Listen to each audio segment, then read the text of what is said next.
This is Matt for Into Boxing. Delighted to be joined by Eddie Hearn. We're here in Saudi Arabia, Jeddah. How are your nerves, Eddie? It's a big week for you, also a huge week for AJ. But I know you normally get a bit nervous on fight week. How are you feeling currently? I feel good. You know, I think, listen, we all know how good Alexander Usyk is, and we know how tough the challenge is. You know, Usyk is the pound for pound number one. But I think it's exciting because I feel like, I don't know whether I'm trying to talk myself into this, but I feel like we're the away fighter. You know, and I think that's how you got to feel. Because you've got to come into this week with a chip on your shoulder, you've got to come in as a hungry challenger, and you've got to come in to want to rip the belts off this man and create history. And that's why I believe it's going to be so sweet when AJ does the business on Saturday. And as I said, you know, you heard me say in the interview earlier, if you ain't rocking with us, then cheery up. Because that's the mentality we have this week. No messing around, here to win.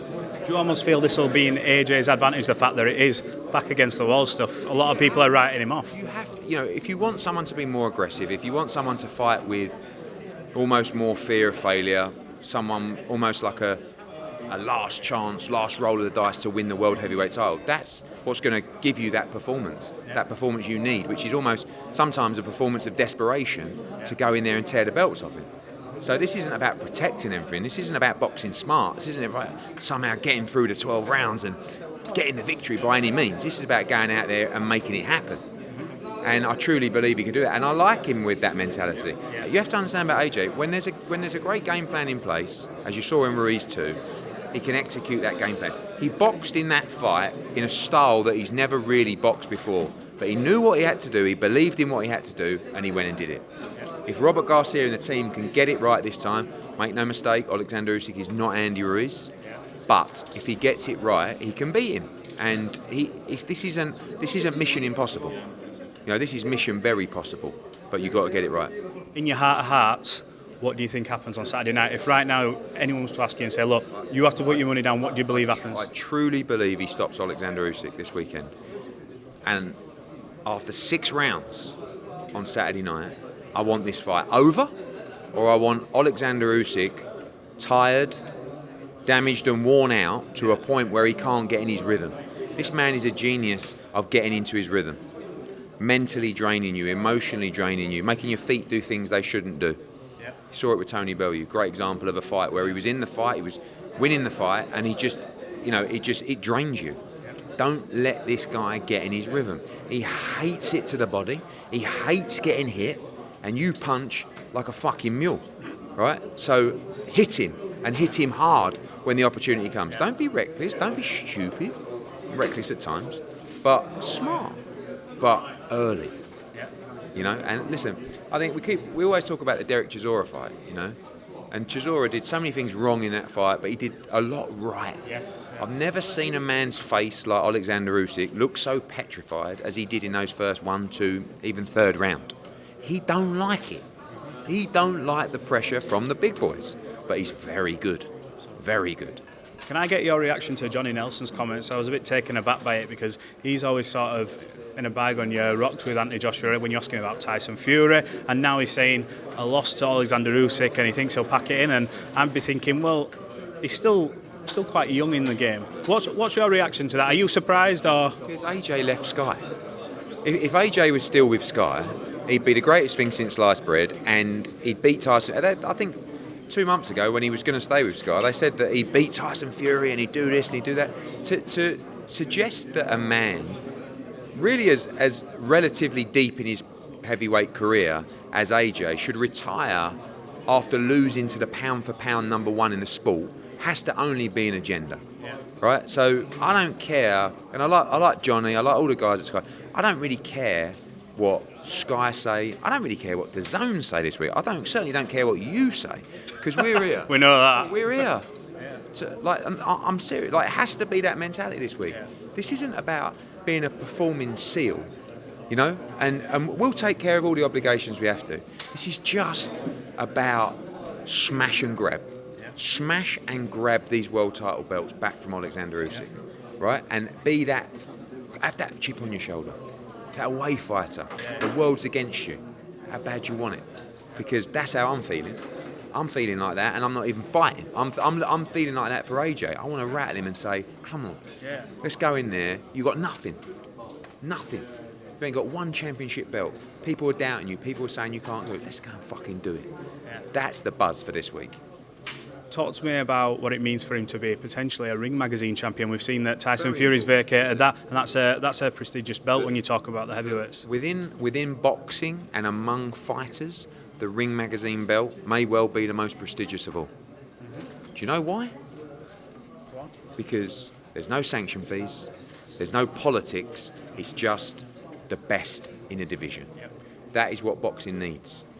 If you knew the sanction fees being paid this week to governing bodies, and it's within the rules, so I'm not moaning about it, and then a belt appears that the fighters believe in so much and they don't have to pay for, Means more. yeah, and they want that belt. And so, someone asked me earlier about Tyson Fury retiring. I'm sure you come on to that. We don't, the WBC made the decision to wait a couple of weeks to see what happens with the belt. The WBC title could have been on the line this weekend. I don't think it would have been right, to be honest with you, because you become undisputed, but do you really? And this is why I know Fury will come back out of retirement for the 17th time to fight AJ, because it'll be too big and it'll be too much. I don't think he will to fight Usyk. But the Ring Magazine on the line, amazing. But rather win it, but definitely shouldn't win undisputed this week. It feels to me that it would just feel a bit of unfinished business if you didn't go through Tyson Fury to win the undisputed. Tell me why you think he wouldn't fight Alexander Usyk if he was successful. He had the chance. There was a deal in play, much more money than he made to fight Dillian Whyte, where he could have boxed Alexander Usyk, and then the winner fights Anthony Joshua. He didn't want to fight. Fury knows how good Usyk is. He don't like the style. He thinks he can beat AJ. Whether he thinks he can beat Usyk or not, I don't know. But he just doesn't. I don't think that fight excites him, motivates him, and he knows how difficult it is. So he's a smart. Look, this is a smart guy. He's some way to get the people to believe in what you say when you actually read it and go, that's absolute bollocks. This is a guy who said he'd donate his entire purse to charity and the homeless. I get people. Someone stopped me the other week saying, "Hey, he gave all his money to homeless, didn't he?" No, not a bean. What are you talking about? And he's retired. He's not retired. He's fighting Derek Chisora. And he does that mainly around Anthony Joshua fight week.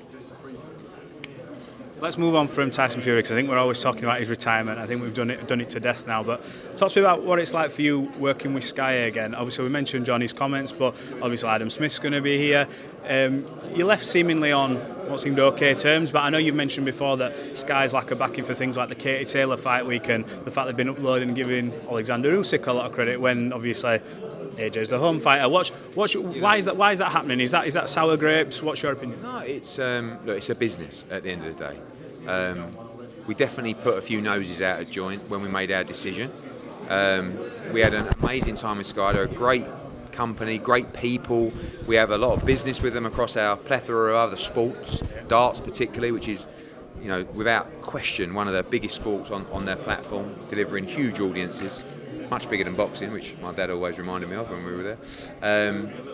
And I'm very, I speak to Adam Smith on a virtual daily basis of messages going backwards and forwards. And it's just competitive. What I don't like, the only thing that I don't like is when I was at Sky for boxing, I couldn't believe how much coverage they gave to other boxing that wasn't on Sky. And it was always a case of we have to be independent and we're a news service and we have to make sure that we follow all boxing. And as soon as I went, we got cut off completely. But that's okay. We have to accept that, and it's part of the move that we made. But when you get events like Katie Taylor and other big fights, Wood Conlon and Warrington winning his world title and Canelo Alvarez, and you see nothing. I mean, I did see one story the other day on Conor Benn against Chris Eubank. But that I don't get. But it's irrelevant, really, because we're doing our thing, they're doing their thing. Someone said, "Oh, are you going to do interviews with Sky?" No, I don't turn down interviews. And these are my friends as well. So, of course, I'll be giving all my interviews, all my time. They might not want one with me, but I'm here to push the event, this great fight with a host broadcaster. You've got Sky have it in the UK, DAZN have it in 190 countries around the world. It's available in the Ukraine, in MENA, So we're here to be professional, and there's no sour grapes. It's just very competitive, and that's good for boxing at the end of the day. Absolutely. Finally, come on to Conor Benn and Chris Eubank Jr. Exciting. You mentioned it's possibly the biggest fight you've done in Britain, but could this have done at Wembley? I know it's awkward because of the time of year, but you think it could? Twice, 3 times. It's very difficult. Someone saying about the tickets, couldn't get tickets. You've got 18,000 tickets. You've got 200,000 people probably trying to buy tickets for that fight. So it's complete carnage. It's complete madness. Yeah. I didn't want to go to Wembley because it's October. I like the idea of this fight in the O2. Could we have done it? Yeah, possibly. But this is going to be one of the biggest pay-per-views we've ever done. It's absolutely massive. We've got huge documentaries coming. We've got tie-ups with other platforms and providers. It's going to be massive, and I can't wait. Is this a win-win for Conor Benn? Because people are saying if he goes in there... Go on. There's no such thing as a win-win in boxing. What you're saying is if he gets beat, people go... And I'm not saying you're saying it, but that's what some people... Fuck that. When you lose, you don't win. Right? Understand that about boxing and in life. You can't lose and win-win. If you lose, you lose. Right? So it's not.